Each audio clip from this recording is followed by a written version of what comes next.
Thanks, Singal. Uh, that's a good question. How will COVID-19 pandemic impact future mobility solutions?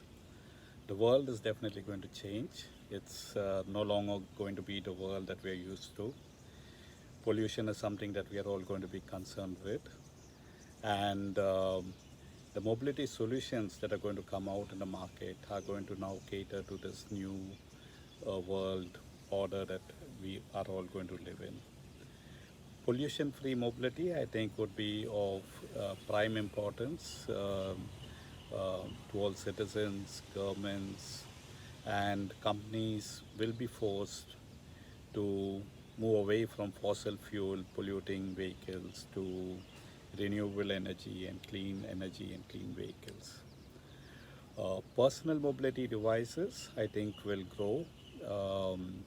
In the developing world, of course, personal mobility devices are already quite predominant.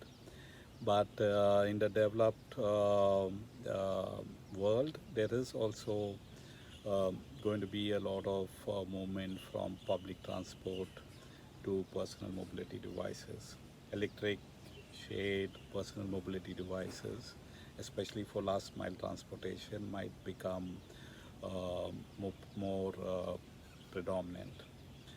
Um, Vehicle hygiene is also going to be something that people are going to be concerned about before they step into a vehicle. So manufacturers will have to incorporate solutions to enhance vehicle hygiene. So solutions like might be vacuum cleaners in vehicles, using of UV lights to kill viruses. These might be new solutions that might come to the market.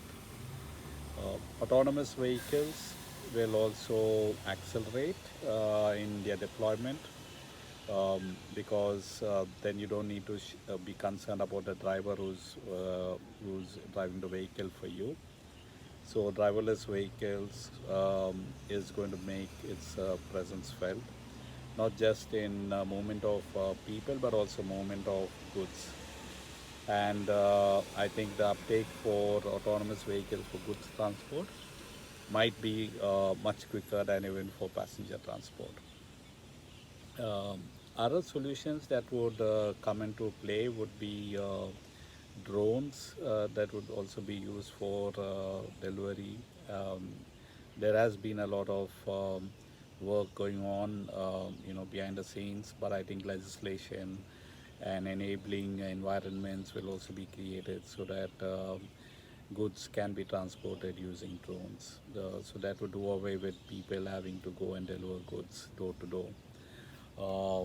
And in the future, of course, last mile transportation, might also be people transportation might also happen using video oil vehicles. So it's going to be very exciting as the industry transforms. Anyway, the automobile industry was in the midst of transformation. So autonomous, connected, electric, shared is going to accelerate, and that's going to be our future. Thank you.